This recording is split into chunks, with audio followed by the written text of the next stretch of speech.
está investindo no eleitorado evangélico, no próprio eleitorado católico, em todo esse eleitorado cristão que valoriza o arrependimento como uma reverência a Jesus Cristo, a sua expiação dos pecados, para que haja uma purificação, mas nem no momento em que ele afeta estar arrependido, às vésperas da eleição, o que obviamente compromete a crença na sinceridade do gesto, ele consegue se arrepender profundamente, né? Então, como a Madá está ironizando, é só uma aloprada, é só uma coisinha de um garoto que derrubou alguma coisa jogando bola na sala, né? Fica parecendo isso, e não. Que mais de 600 mil brasileiros morreram durante a pandemia, e ele, como a maior autoridade política do país, deu aquelas declarações de absoluta perversidade, porque ali teve uma escala maior do que a simples insensibilidade. Dizer que eu não sou coveiro, dizer e daí para as mortes do próprio povo que ele diz representar, aquilo foi gravíssimo.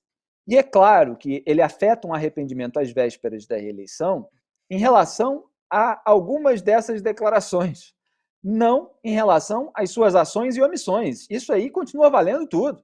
A defesa da cloroquina, medicamento ineficaz para o tratamento da Covid-19, a narrativa bolsonarista em relação à vacinação, que ele atrasou e finge que não. O Brasil foi para o final da fila, eles não responderam aos e-mails da Pfizer, foram dezenas e dezenas, quando todos nós estávamos cobrando que o governo comprasse vacinas, justamente para que as pessoas pudessem se aproximar umas das outras. E ele condenando o distanciamento social, o isolamento social, ou como ele chama erradamente, o lockdown que não aconteceu no país, ele não distribuir, não conseguia trazer para a população aquilo que permitiria isso. Então, assim, ele fez tudo ao contrário, e é um dos motivos pelos quais, um dos maiores deles, ele tem uma alta rejeição, que na pesquisa IPEC divulgada ontem, mostrou ser de 50%, enquanto Lula tem 35%. Quer dizer, Bolsonaro saiu de 46% de rejeição em agosto para 50%, subiu 4 pontos. O Lula de 33% para 35%, subiu apenas 2 pontos e está a 15 ainda de distância em rejeição do Jair Bolsonaro. Então, às vésperas da eleição, o Bolsonaro, como muitos outros políticos, são capazes de fazer os discursos mais falseados possíveis. É preciso que as pessoas entendam. Ele teve mais de 2 anos para se arrepender propriamente daquele discurso. Inclusive, quando nós criticamos, eu digo nós porque não fui o único a fazer isso, mas fiz, digo nós todos que criticamos. E aí cada um reconhece aí os demais críticos. Mas quando nós criticamos aquilo, nós éramos atacados pelos bolsonaristas por estarmos criticando aquela declaração do presidente como se não fosse nada demais. E agora que ele se diz arrependido, vocês acham que ativista bolsonarista vai pedir desculpa por você ter criticado na raiz? Quem sabe daqui a 4 anos, 8, das eleições do futuro, Jair Bolsonaro precisando de um resultado ou de uma virada que ele não tem até o momento, ele começa a confessar outros arrependimentos também em relação àquilo que gerava críticas e críticas às quais ele rebatia com hostilidade. E rebatia mobilizando essa massa de propagandistas e militantes, sobre as quais, obviamente, ele pode exercer um poder dissuasivo, a atacar as pessoas que criticaram. Então, assim, é tudo muito falseado. Em 2018, só para concluir, ele falou que não era do Centrão, falou que se fosse para fazer governo com toma lá da cá, que ele estava fora. Ele falou as maiores mentiras justamente para se eleger. E ele está repetindo exatamente esse procedimento.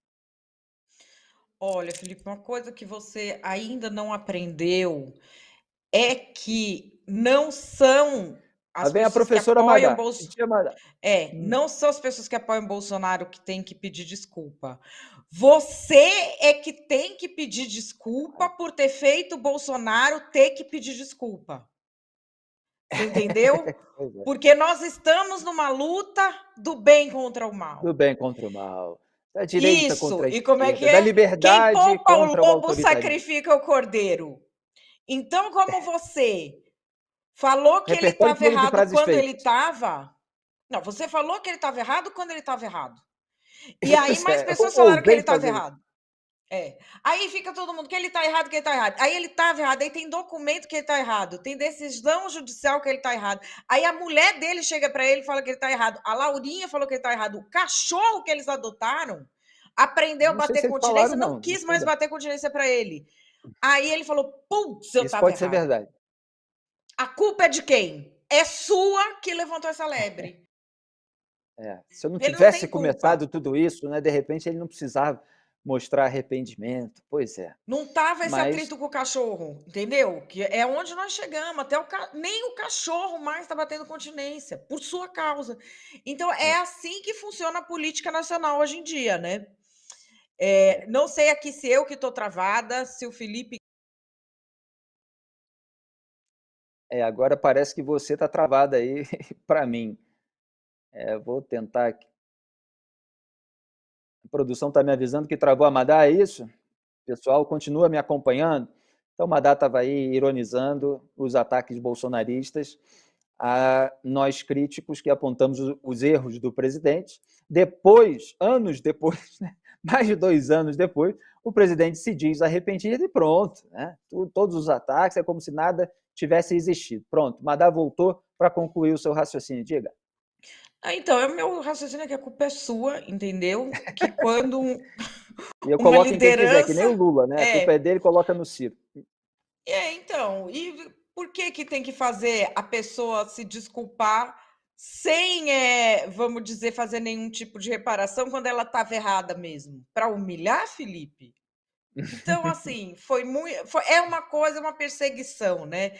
Essa figura do poderoso oprimido que a sociedade brasileira criou é uma É, coisa que sempre me emociona muito, sempre. sempre me Eles têm o emociona. poder e posam de vítimas. Isso a esquerda fez, Nossa, isso Jair Bolsonaro está fazendo também. O sujeito tem o nossa, isso me poder, tem a emociona. máquina, mas é um coitadinho, olha só como ele é atacado. Aí do lado do Lula, né? Só o corpo de Jesus Cristo teria.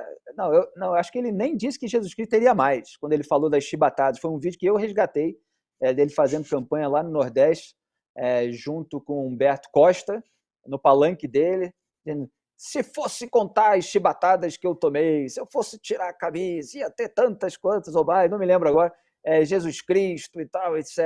O coitadinho que foi vítima da sociedade. O Jair Bolsonaro é a mesma coisa. Posa aí de oprimido, mas nesse momento ele está querendo humanizar a sua imagem. Ele não consegue humanizar a própria pessoa dele. Ele não consegue ter ali o arrependimento genuíno em relação aos gestos e às ações, até porque isso atrapalha o marketing político no raciocínio dele. Mas ele tenta suavizar a imagem para quem quiser comprar esse tipo de atitude.